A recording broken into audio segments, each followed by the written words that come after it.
So without going to I'm from Mars. I'm not from Mars. I'm from Muar, and and I was born in Muar, and actually I have four siblings, three siblings. The younger one, I guess, wasn't born yet.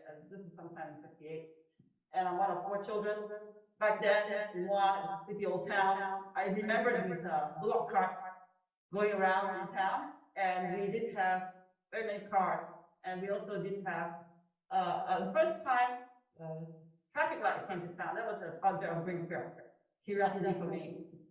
So really sleepy old town when I was born there, and we went to school with trishaws. I probably maybe you guys don't see this in KL very much anymore.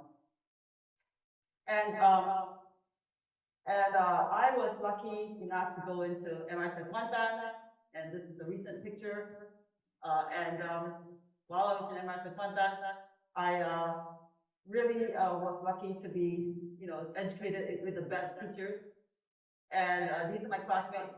This is Our classes are all named after the noble gases. So this is neon. So we were in the neon class, so neon one, two, three, form one, form two, form three, form four, form five. So that's kind of neat. The class is very enriching.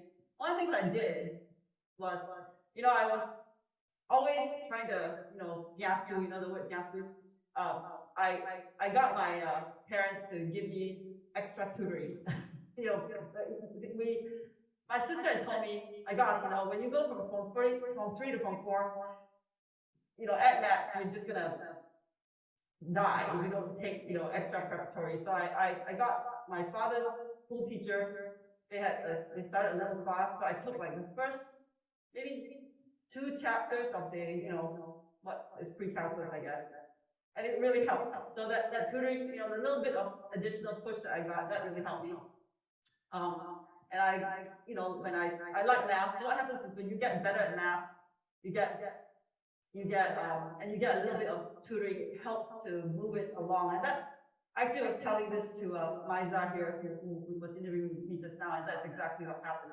It's that little bit of confidence that I could get from sometimes not quite understanding it. Having somebody teach me is helpful. Well, anyway, I got a loan from Mara to fly to US. First time I ever flew for like 36 hours, and it was terrible. I never flown before, and I thought it was so glamorous, but it wasn't. It was very, very tiring. So in America, the language was very strange. I went to different, I used to, people, we call it torch. There they call it flashlight. And math, stuff like that. But I got used to it, and the first time I saw snow I arrived in America with a really strong desire to succeed. My parents had enough savings for my sister, right? She went to school in Australia. It was cheaper then. And my uh, parents had the plan, the family plan. I'm sure some of you probably have this plan too. Not unusual in a family where the resources are limited. They told us that the two older sisters have to go to school, and the younger ones would be supported by us. So, and my parents. So I had a stipend, and I realized I could work on campus. So I saved money from my stipend. I work on campus, and the plan is for the two older ones when they graduate to pay for the two younger ones. And so we pool our money together. So initially I tutored calculus, and I linear algebra in my first year in college. Not sure why it's not moving. Next chart, please. And I met my really lifelong friend, Carol. She's an American girl, and she was in physics three. And this is where I learned that, all these crazy physics things that really helped me propel to my next job. So life is a series of learn and then apply and prove yourself in some ways, but you kind of have to be ready when the opportunity knocks on your door. So next chart, please. And so one day my friend Carol said to me, "Hey, she had an internship at NASA, got in place right then, and she said, 'Do you want an internship? Somebody at work is looking for interns.'" And this girl, right, she didn't have to help me, but she did. So sometimes, again, you sit next to somebody, you make friends with them, and you never know who's going to help you in life. And this certainly, again, propelled me to the right place. So Carol helped me in so many big ways and small ways. She pre-briefed me about the scientist who was giving me that interview. And this scientist is known to be someone who took pride in trying to fire, getting the interns to quit. And she said, don't worry about Larry. He's just trying to scare you. So I went in with a pre-brief, not scared, because I realized he was just trying to scare me. And also I went in with my one wool dress, and it was hot in the summer. I remember that very clearly. And of course, when you interview your, being aware of your, like doing a little bit of advanced information always helps with interviews like that. And Carol's prep really helped me. And the scientists tried to stump me and ask me to describe and these what we call Maxwell's equations. These are equations that govern the electromagnetics, light cell phones, how your cell phones work, and with transmission of signals. And I basically explained to him how it was and wasn't afraid, was calm, and it helped me get through the interview. And so I got the job. So that was my entree into Goddard Space Flight Center. I'm pretty lucky because I met people who helped me. I met others who, tutored me. I met people who gave me breaks like that.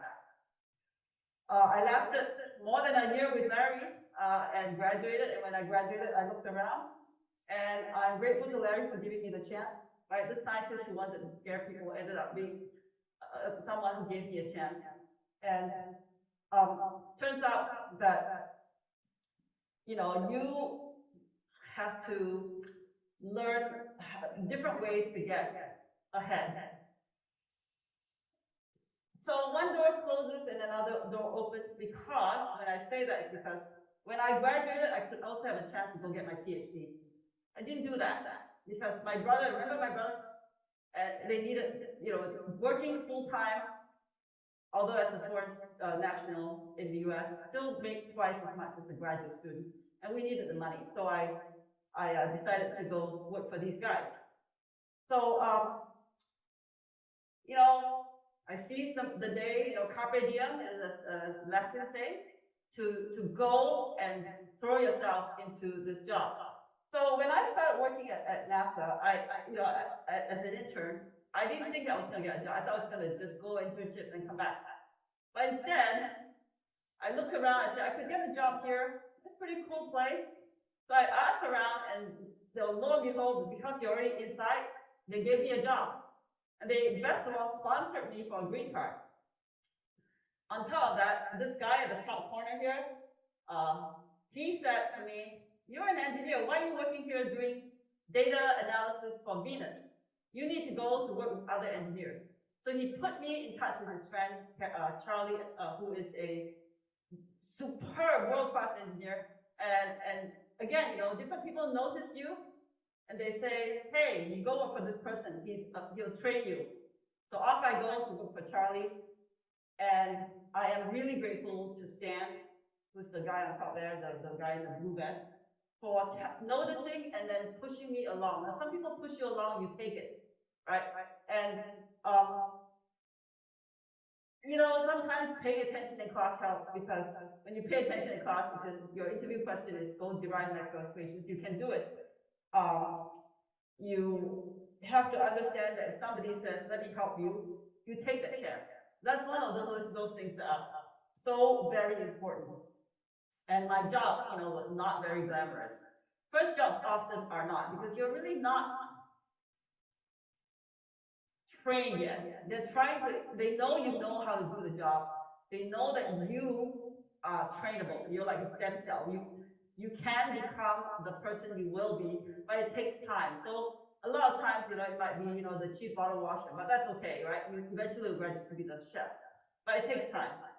So these people in this picture are all world-class mass spectrometrists. They are the people who uh, gave us the knowledge of planetary atmospheres from nothing to what we know now. And we flew with the heritage of these engineers and scientists. We designed and miniaturized mass spectrometers. Now, what are mass spectrometers? I did mention that. This is essentially a nose. It sniffs out the atmosphere of the planet and figures out what is break down different, oxygen, nitrogen, whatever it is, but it gives you information. And sometimes we even burn the data, burn the soil to just take out more understanding of what types of building blocks of the soil it is. So this guy, Hassel Newman, in the corner here, he's the one who pioneered mass spectrometers, and he miniaturized them and he made them like hardened to fly in space. I'll talk about hardening in a short time. But when you fly in space, it's very different because the background, the information in space, it's very, very, radiation, temperature, conditions of operation in space is very different from that on Earth. But there's no repairability. So you're going to have to pay attention to resilient design and understanding how to build for such an environment. So, when I went to work for Charlie, who's Stan is the guy in the corner. He sent me to another building across the way. I met my husband.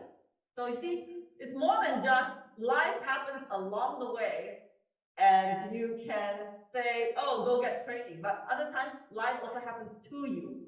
So, we have a family now, and my kids actually, my daughter just got married last week. So life happens, right? It's kind of neat, and you just kind of enjoy that flow.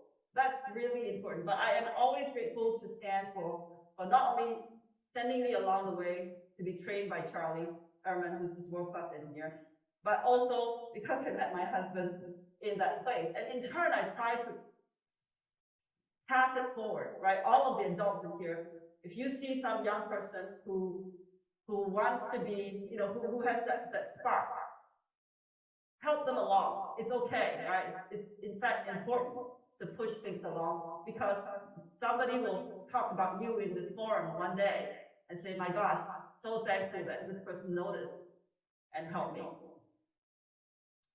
So in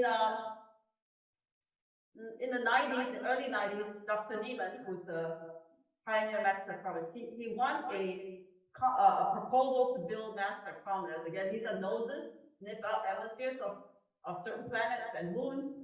And this proposal was to build the Cassini mass spectrometers on the orbiter and on the this is the Huygens probe, and this is the orbiter. So actually the probe actually detaches and flies down into the moon of Saturn, the largest moon of Saturn called Titan. And so I heard about that and I said, kind of nice to go to Saturn. Well, not me, but my design. So I called him out, and by then I'd been trained by Charlie for a few years, and I said, "Would you hire me to do this work?" I was kind of brazen because I like in my 20s designing something to go to space, and they took a chance and they gave me the job. So again, sometimes you have to open your mouth and just ask. You never know, right? You might get the job. So now, oh what? I get the job. So I got to not only do one, but I have to do two designs. So the work was really challenging and hard. I was constantly testing my hardware. I was worried I'd mess up. In fact, I have to admit I had my share of errors, but they never really did. The bosses were really supportive. Once they commit to you as a boss, again, those of you who are bosses, put yourself in your worker's shoes. They're always going to be trying their best. They're not going to say, "I'm just going to do halfway job." So always, right? So I was petrified they're going to yell at me because I screwed up more than once. And yet they didn't. They just go, "Okay, what do you need? Okay, you need to fix it? Okay, we'll fix it." So that's the supportive environment that I lived. I was amazed that they trusted me with such an important job. And it's critical, right? Because I'm building the electronics, the computers that would run these mass spectrometers. And without the computer, you don't get data. Without the data, there's no reason for going to Saturn. So working in such an environment it allowed me to realize, you can own up to your mistakes. After all, right, when you fly something to space, you don't want to have somebody hide the problem. And then you get there and go, yeah, I plugged it in backwards, but I didn't tell you because I was too scared. Right? Better fixing it on the ground. So there's no such thing as like too late, but if you let it launch and then it becomes too late. So that was the understanding of how important that we are not being punished, but we're actually trying to make something work. And sometimes mistakes happen, and you work with it and you deal with it. So behind every mission is a lot of systems engineering, a ton of attention to detail and testing. So I of course suffered from imposter syndrome, I'm not good enough, that sort of thing. But you kind of just push ahead because you don't really have any choice. So this is me in a Jet Propulsion Laboratory, circa 1994, testing the ion neutral mass spectrometer, which is the mass spectrometer on the orbiter, Cassini orbiter. So the other thing I want to tell you is that some of these missions take a really, really long time to come to fruition, especially these flagship missions. These are missions that are over $1 billion. The Cassini mission was proposed in 1982. In 1991, they finally got funding. In 1997, they launched. We built it. In 2005, it finally got to Saturn and started taking data. And it finished it crashed into the Saturn because of running out of fuel. They didn't want to crash the spacecraft to another place because just in case the fuel tensions were high, we didn't want to contaminate the other parts of the moons. So we crashed it directly into Saturn in 2017. So essentially, my entire I built it in my 20s. It launched just after I turned 30. It arrived, with my late, kind of later part of my 30s, and it finished in my 50s. That was how long some of these missions take. And so it's so important to do the job right, because you never know, right, how long these things last. And of course, this was actually designed to build like 2 years, but our missions always are built for a long time. So why? Look at these results. This is the first. Okay, so when I see this, I don't know how to tell you guys, but I get goosebumps because this is the first picture of Saturn from the Huygens probe. This is the probe that went into Titan, and this is the first picture of another place close up besides the moon and our Earth and Mars. So it was really amazing to see those pictures, and I saw it, and I remember because this when it first came out, I was like, okay, that's why we are going to these places, because your work does have a direct result in you have impact, right? You are going there to look at science, and we this is the first landing on the moon out in the outer solar system, and the name of this lander is called Huygens. And here is a picture. Look at this. This is our Earth. You see, this is a picture taken of the Earth from Saturn. This is how insignificant we look, but this is, our lovely planet. We have that one planet that we have. So again, you look at the big picture, the questions of life. Is there life elsewhere in the solar system? Are we alone, right? Is there an Earth somewhere else, planet somewhere else, Earth-like? And how do we protect the home planet, right? These are the science questions we as humans raise. So not everything was, happy and hunky-dory, because guess what? I've had my share of crashes. So space is hard. Space is really hard. So around the same time as building Cassini, we were asked to build a little mission to Mars with the Japanese called Nozomi. That went awry. And then after Cassini, I built this other instrument on a mass spectrometer again on the Contour spacecraft, Comet Nucleus Tour. Idea was gonna fly 2 or 3 comets and sample the coma of the comet. And guess what? Those things also, that one blew up. And so sitting from where I sit, just so to set the stage, I had built Cassini in my 20s. It launched, hadn't got there yet. And then in 1997, Nozomi blows up. In 2001, Contour blows up. So my record doesn't look very good, right? And I'm thinking this probably is it. I'm just a washout, right? Because I didn't. It's not. But space is it's hard. It's not my fault that the rocket blew up. The instrument I worked on still made it still took data. It just never got to its destination. But even so, it's hard to deal with this kind of space working in space because it's not a sure thing.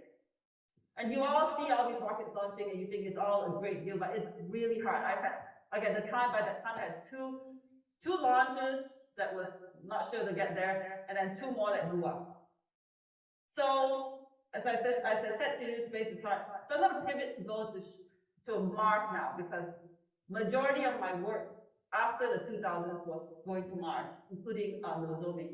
And these orange colored thingies, these are the failures to get all the missions. These are all the missions to Mars, and some these are going to the surface, but some of them are orbiters. But you can see that the colors become less orange towards later. You know, this is later in the coming. You know, more recent. 60% of our missions now have been successful, but that's because the more recent ones are successful.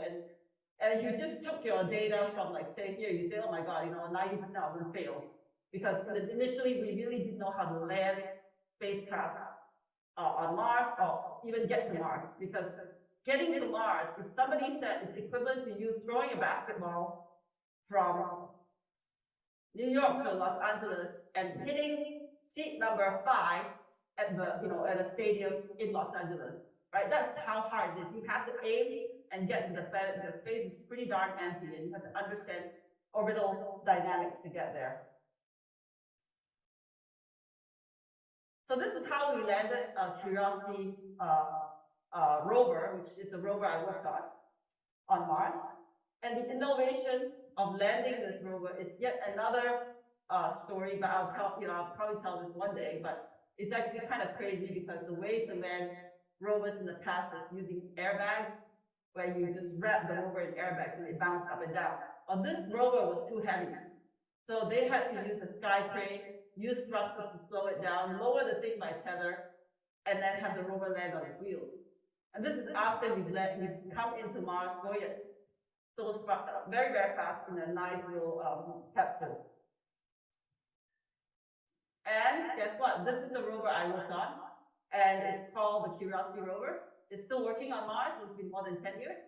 And one of the instruments in here, I was the electro lead for the instrument called SAM, and we'll talk about SAM. And this rover, the way it takes selfie is, guess what? You take selfie with your arm, right? So the rover takes selfie with its arm, except the rover's selfie is taken with like 72 pictures. The arm goes out and it takes pictures all around, and then they stitch the pictures up and it becomes this picture. So as I said, these are all the instruments on the reason you go anywhere for us for NASA is to look at do the science investigation. So Curiosity is like a roving science lab. It's a geologist. It goes in and it looks for the goal for Curiosity is to understand if Mars was ever um, a habitat for life, past, present, or future. And so we brought along a lot of instruments for Mars to do the exact geology work. So we have a drill. We have drills to take the soil samples, and it has to go in to instruments that can analyze the soil samples. And we have cameras. We have 17 cameras, including hazard cameras. And we have, of course, wheels to, take us around, and a communication device. This is a nuclear powered rover. It is the size of a Mini Cooper, very big. You can sit in it, I guess, if you there's no room to sit because it's full of instruments. And then it's about the wheelbase of a Hummer, and it's very tall. It's 9 feet tall. So it's kind of neat. So I have my instrument here is called SAM, and SAM is like riding on this in driver's side in Malaysia, right? It's on the driver's side, and it's got 2 little inlets to take soil samples and analyze it, as well as air inlets as well. So this is Sam. This is the instrument that I was electro lead engineer for. Uh, this instrument is a very complex instrument.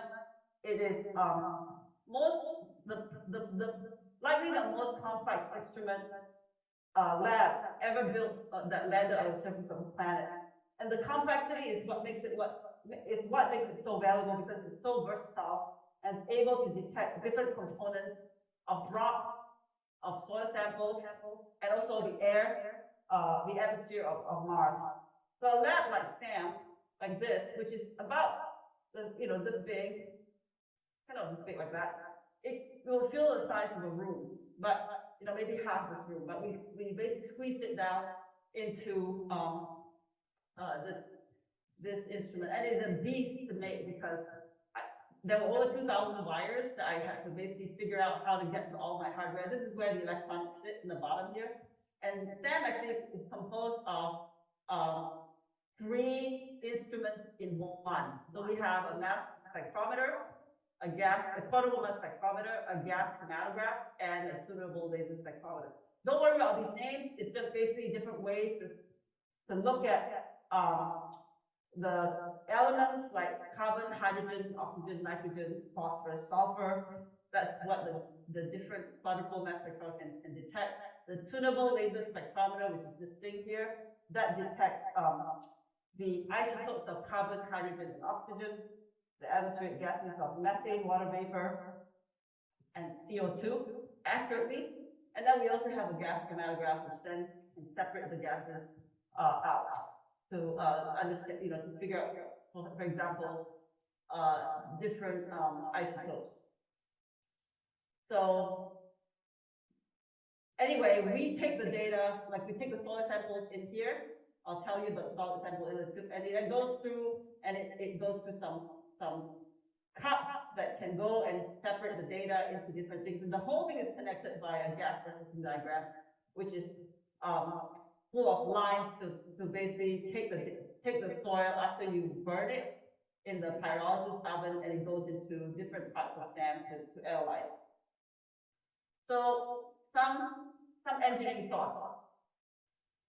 So you cannot buy an instrument like that from what's the electronic shop in this area here? I don't know, Radio Shack, but you cannot buy it, right? You cannot buy. It's not like you can just buy it from the shop. So you have to make it. And so putting something together requires an understanding of the requirements of building the hardware, but also you need leadership, you need a common goal, you need understanding of how we want to build for resiliency, and then test, and sometimes redesign and retest because you didn't get the requirements right in the first place. So the challenge is, of course, the technical constraints and all this stuff. But what's worse about all this is that when you launch something to go to space, the first thing you have is you have a rocket. What does the rocket do? It shakes. Well, it turns out that the G forces on anything that's going to space is to the order of 26 Gs.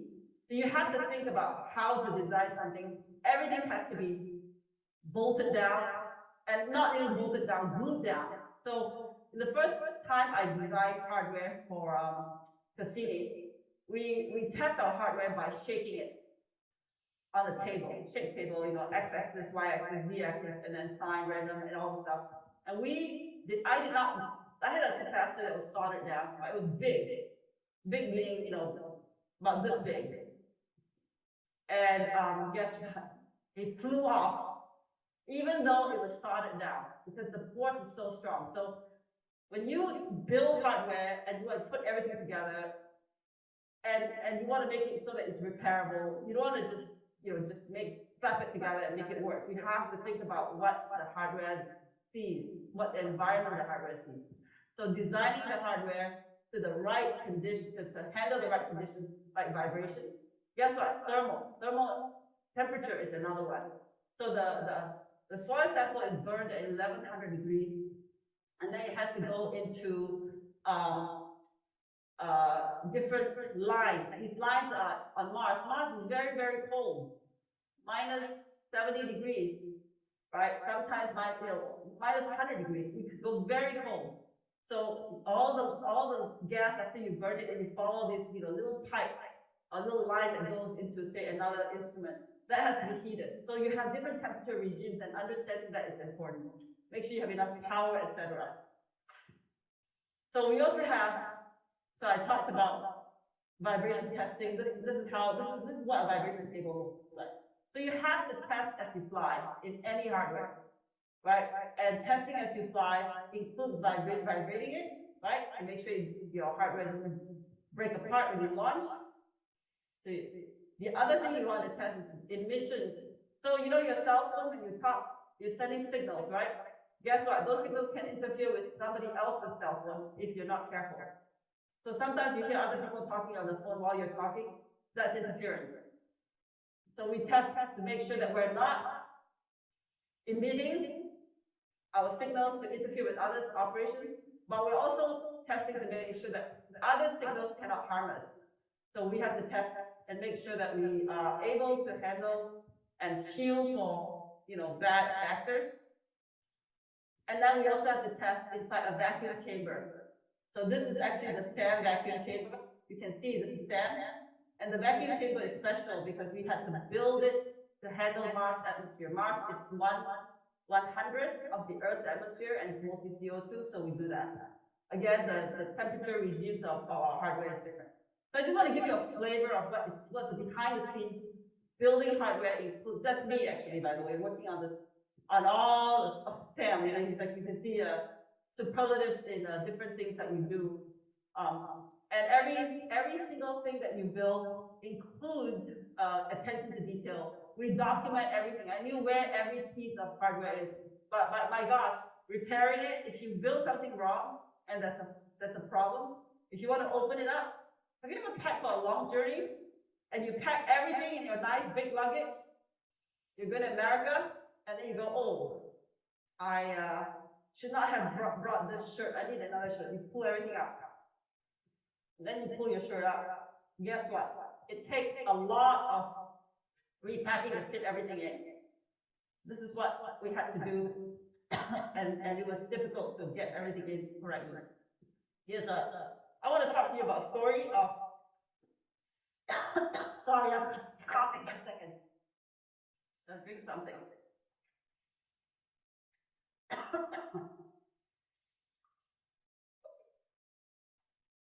So can you hear me? Okay. So, so this is the gas processing diagram of SAM. I want to tell you a story of an intern that I hired to help me do visualization of how when I put a soil sample into the soil here, put a cup in the oven, and then carry the soil all the way around.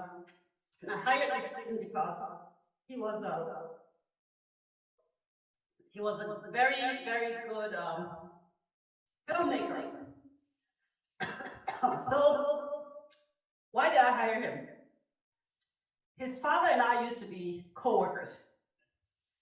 And his father met me one day and said, hey, Nick just made a movie.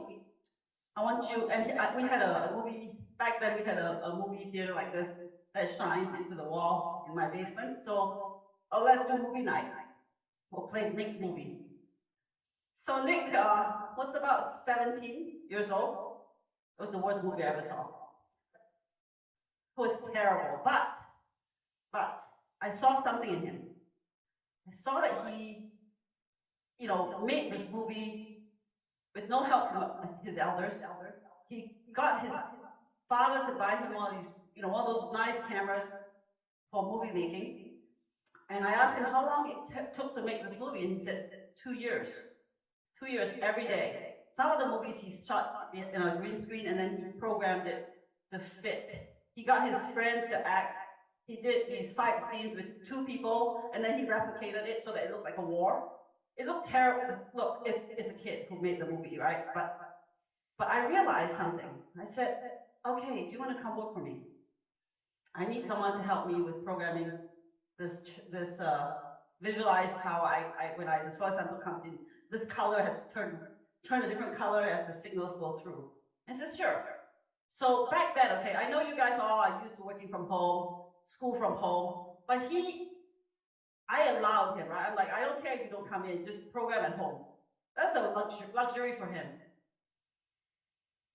After 4 years, I asked him when he graduated, do you want to come work for us? You know, you learned a lot. He said, no, I want to go to LA and make movies. I said, okay. But turns out the movie making business is really hard to break in. So he came to me like 3 months later, said, can you hire me? I said, sure. So, but now, right, his software, he really didn't make that visualization for me anyhow, but I just wanted to just train him to just have him understand, because it takes time to brew kids. You don't just have them do stuff. You want them to learn the culture. There's a bunch of things that happen before the person is ready. So he came to work for me, and his software now is the ground support software that runs at least 4 flight missions in NASA. These are real missions. And you know, this is how you grow kids, right? You give them a chance, you nurture them, and you give them their lead. They can do whatever they wish to do, but eventually they can get to a place where the hard work pays off. And it takes time. Sometimes life brings you different ways. So that was a nice story. And again, you know, we have to solve our challenges one at a time. And being able to do that is highly important. That's me, by the way. Again, you can see working on something. I don't know what I was doing, but wires, oh my gosh, right?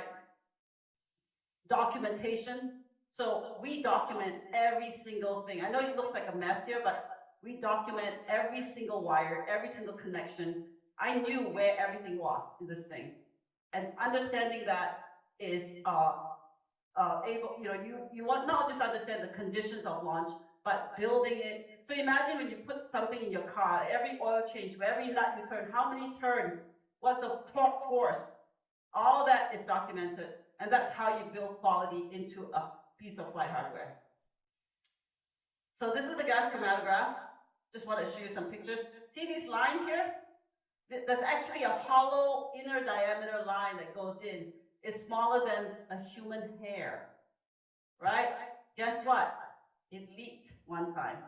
So we had to fix it. So we used we had to fly this guy in from France because the gas chromatograph was a contribution from University of Paris.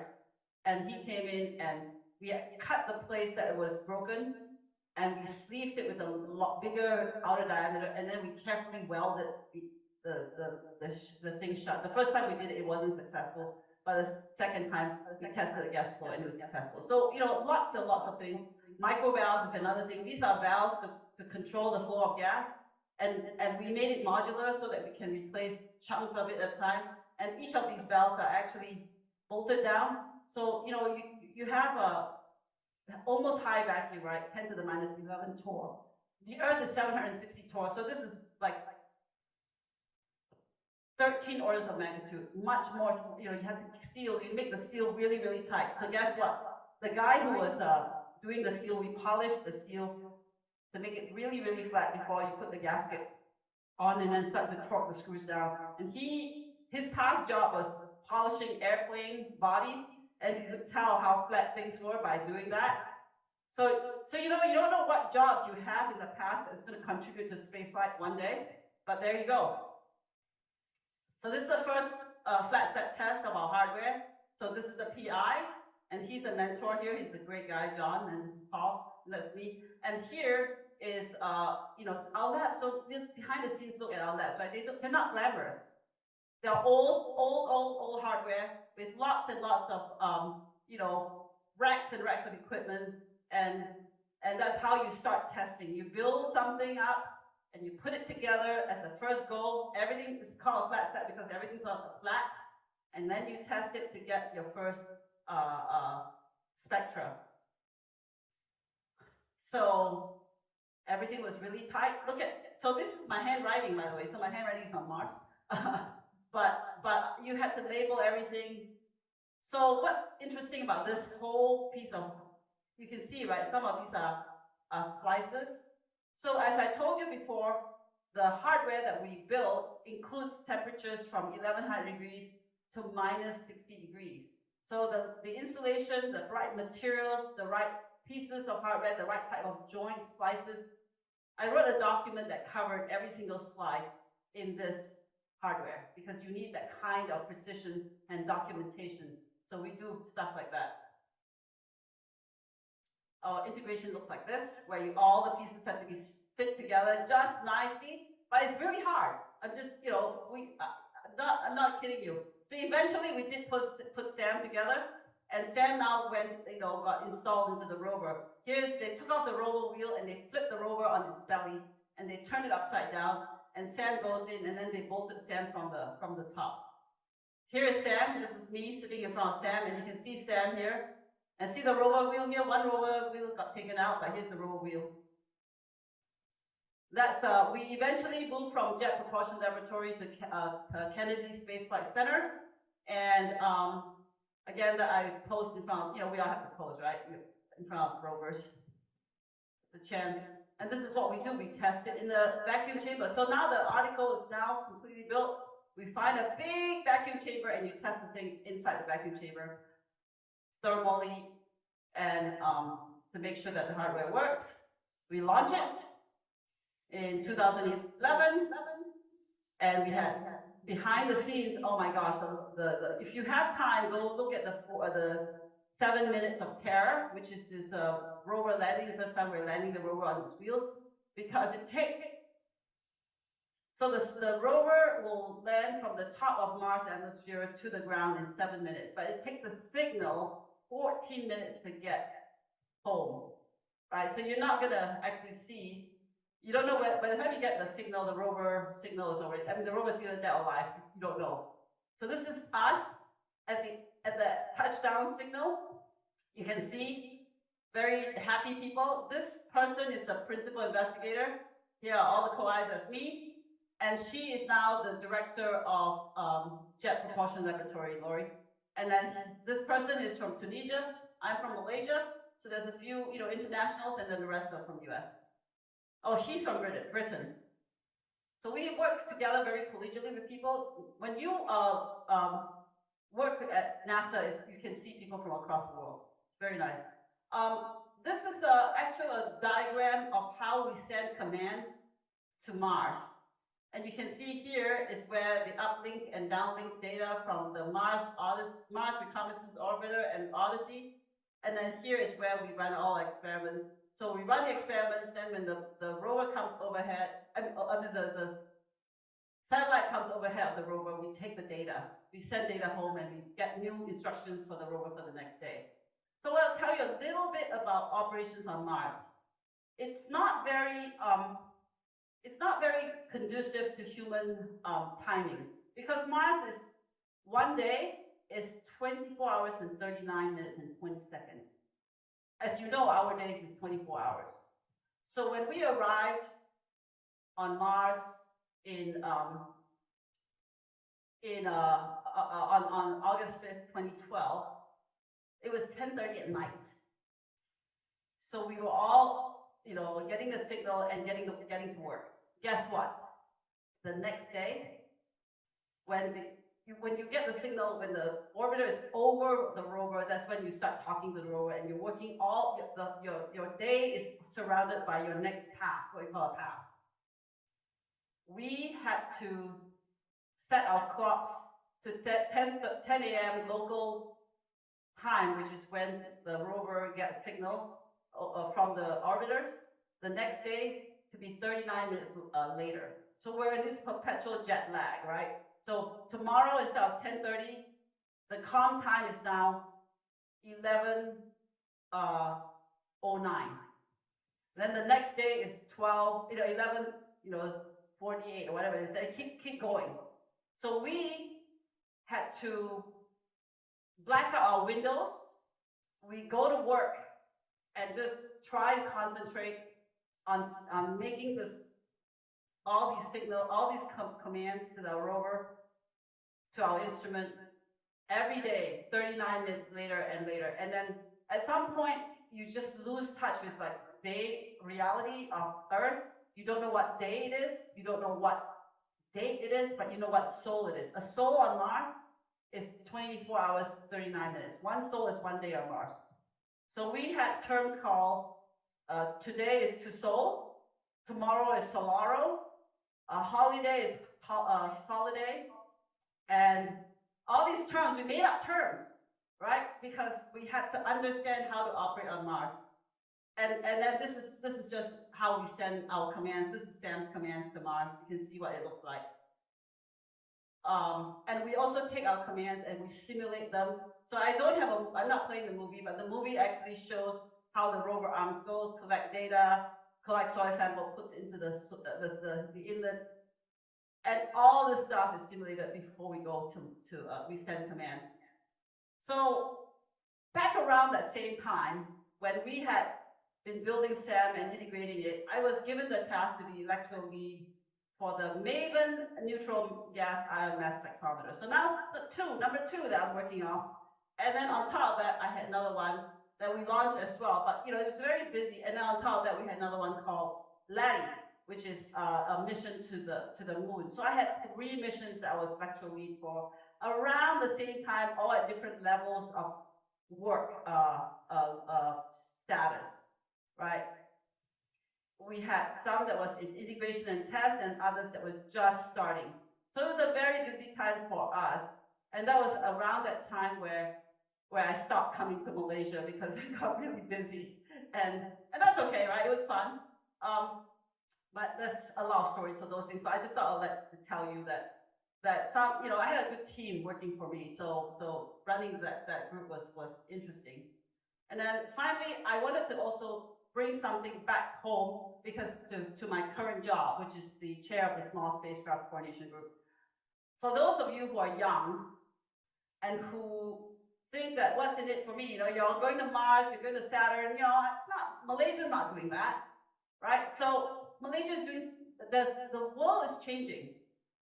We now have way, way more opportunities to get to space. It's been democratized by the new innovations that we have, where we are able to launch more and more hardware into low Earth orbit. There's something called small satellites that I think will be of interest to you, to all the parents and to all the teachers and to all the students. And this is these are CubeSats. And these CubeSats are essentially 10 centimeters by 10 centimeters cube.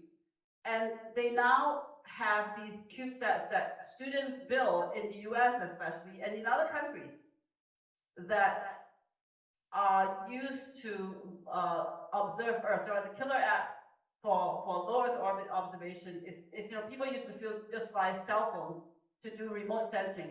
But now you can do that with these small satellites, and you can fly them. I don't know what programs you have in Malaysia because I'm not privy to that, but something that you should consider and look at, from clubs, they have robotics club, you can have small satellite clubs, CubeSat clubs. But this is something that gives you hands-on experience on all aspects of a small satellite, from radios, from GPS, from power systems, right? EPS, electronic power systems, electrical power systems, solar panels, right? Sun sensors, etc. It's a very useful thing to think about, but that's just what I wanted to tell you about. And then finally, for those of you who are in the audience who are young, right? I like this poem by Mary Oliver, the last line.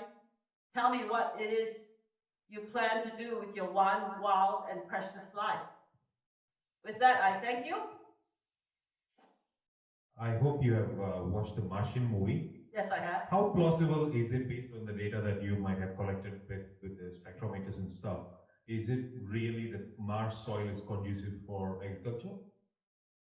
I do not know the answer to that. I can see that he used organic waste to grow potatoes, and it's possible. I mean, it's going to grow. I think they have grown some plants in lunar soil, soil itself. You know, one of the things that we take for granted that, you know, Earth, the way we think soil is, lunar soil, I'm going to talk about lunar soil before Mars soil, because soil in each country is different. Lunar soil is very sharp because there's no water to smooth the corners. It is the world's most sharp and you know, if it gets into astronauts, they have to throw it away. It's just so, you know, very, very sharp.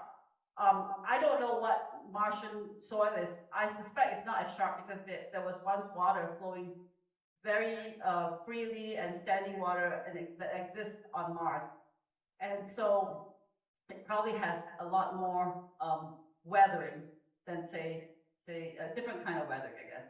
So but I don't know the answer. I know that they maybe grow differently because the plants will find a way, right? Life will find a way. Hope that helps. All right. So NASA has already sent plenty of rovers to Mars. Are there any plans for NASA to like make rovers to Titan and Venus in the future? So there is actually not a rover to Titan, but a octocopter that is going to fly to Titan called Dragonfly. So that will be launching sometime later this decade. For Venus, you know, Venus is a very, very interesting environment. So I did mention, you know, when you build hardware, you have to think about the environment the hardware sees. Turns out Venus is very, very hot. We're talking about 460 degrees hot. It has terribly caustic environment like, you know, sulfuric acid, right? And so your packaging for your electronics has to survive that kind of environment. And on top of that, you also have to be able to function at 460 degrees Celsius. So rovers are probably not going to be likely to be on Venus yet until we get to the technology. You know, there's some technologies that we have developed now under these programs called Hot Tech. We actually developed technologies that are specifically aimed towards Venus that can operate, you know, these chips. You have very basic chips that can operate at such temperatures. But you still have to have more than just chips. You have to have cameras, right? Optical systems that can function in this. And also, don't forget the other thing about Venus is pressure is 90 times Earth, you know, sea level. Okay. So 90 bar. So not only very hot, not only caustic, but also have huge pressure.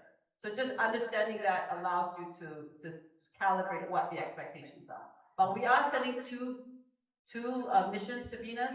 One is a probe and the other is an orbiter. So it's called Da Vinci and Veritas. So that's also launching later this decade. So you had a question there, lady there, young lady? Hello, Yes. can you hear me?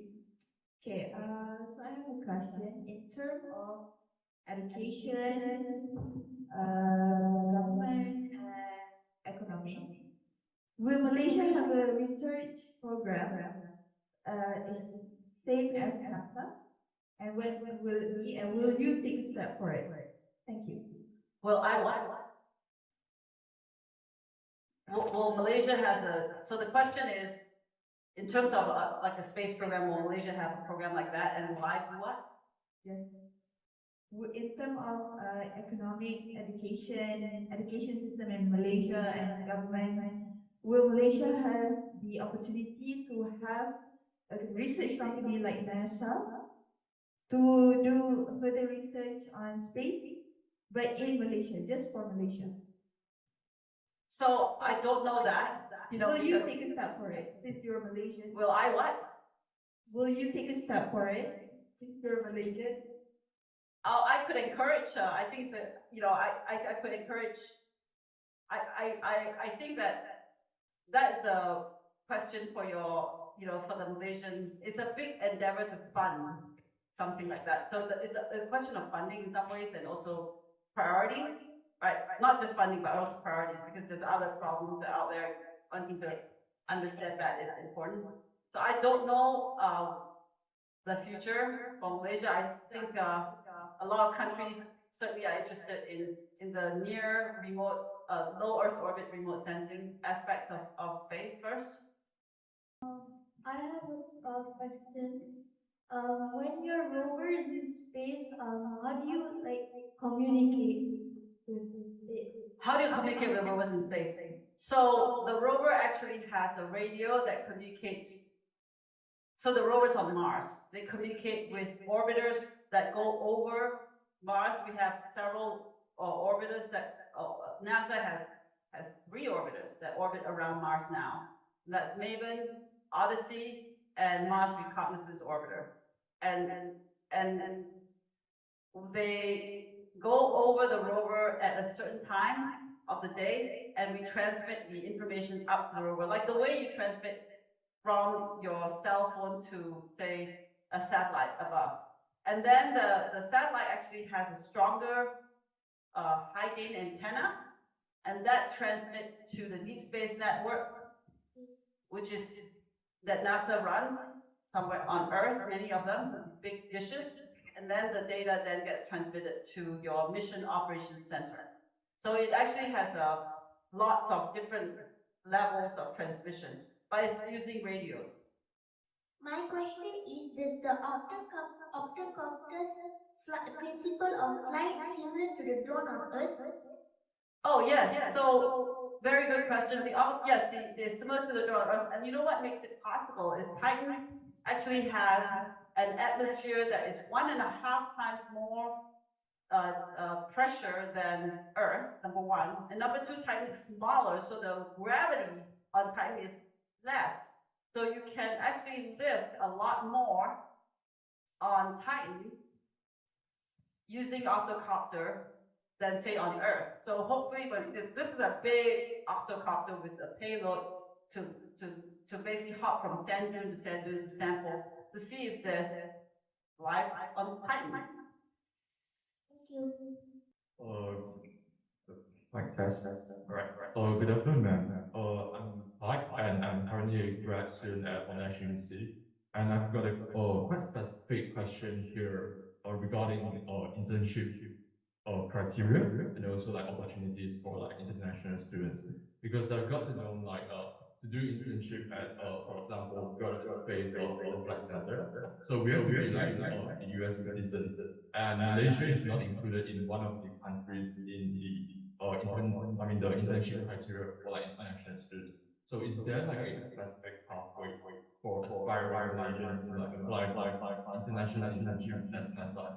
So yeah, thank you.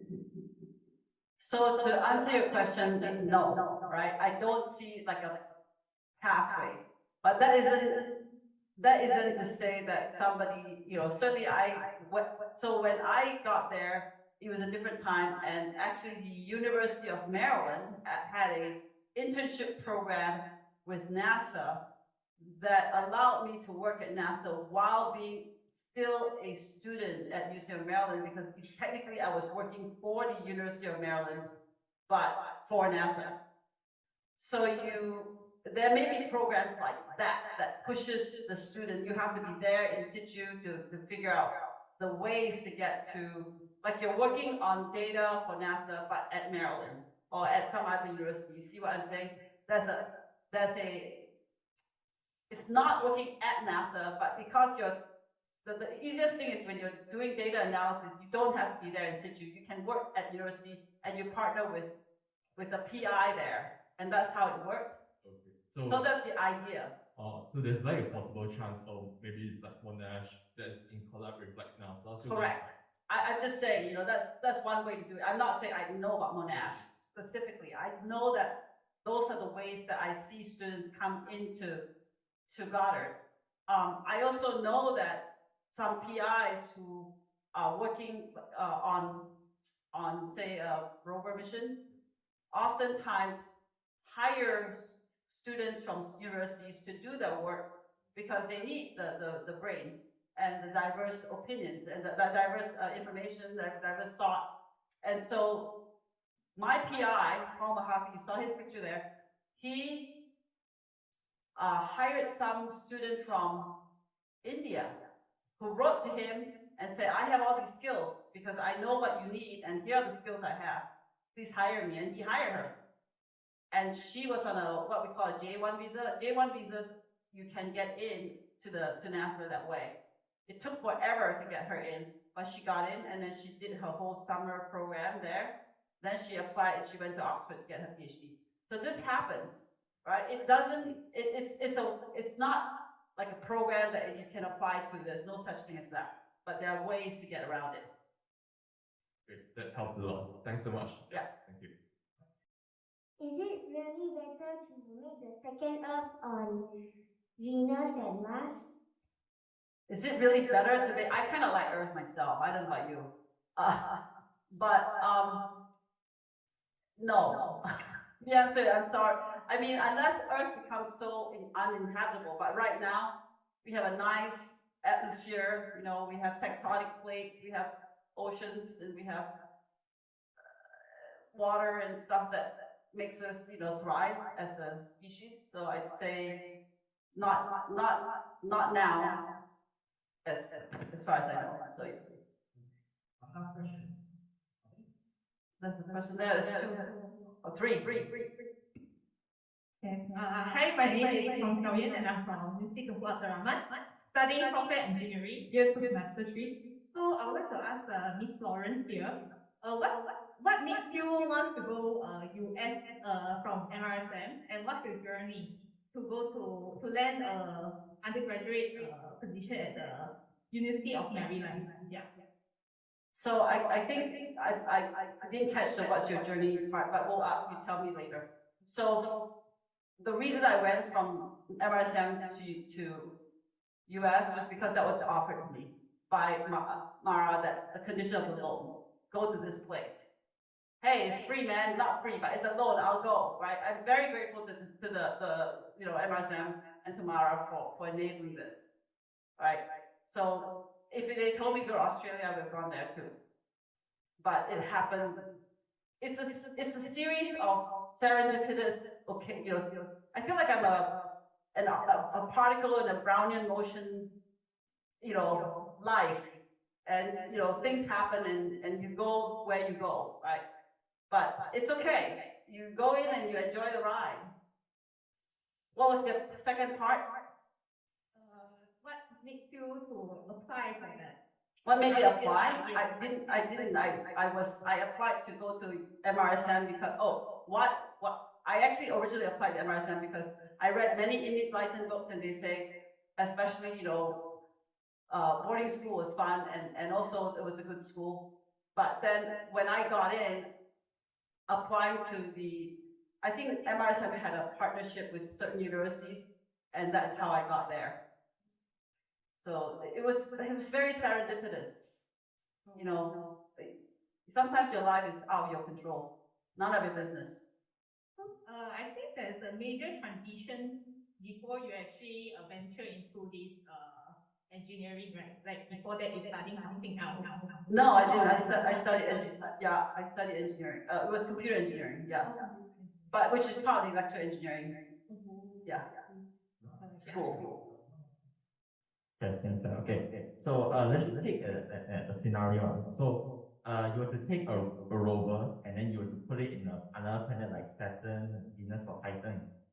So happens that rover like malfunctions or gets damaged for whatever reason. Is it possible to retrieve it back to Earth? And if so, how do you do that? So it is not possible to retrieve hardware back to Earth. Very, very difficult to, you know, the amount of energy it takes to launch something is a one-way trip there. Now, having said that, NASA has a plan to do sample return, Mars sample return. You can see probably that the Perseverance rover is going around caching samples right now for return later. And we have actually a very daring mission to bring the samples back. And the way we're going to do this, kind of, it's still being planned, is we're going to send a lander to Mars. It's going to land and it's going to go retrieve those samples, put it in like a sample the size of like a sample caching. We call it the football or something. And then there's a launcher in this lander. It's going to launch up to Mars orbit, and there's another orbiter that will come and catch that football with the samples, and then that orbiter is going to take off and come back to Earth. But we're bringing small amounts of sample because the amount of energy it takes to bring any hardware back for repair is not possible. And it's not, I mean, it's not energy-wise, it's not, it's better off by launching something else to go do your research. So we design our rovers to last a very long time. Now, this rover, Curiosity, has lasted more than 10 years. We originally built it, our mission life was 1 Martian year, which is around 2 Earth years. And now we are in year 10.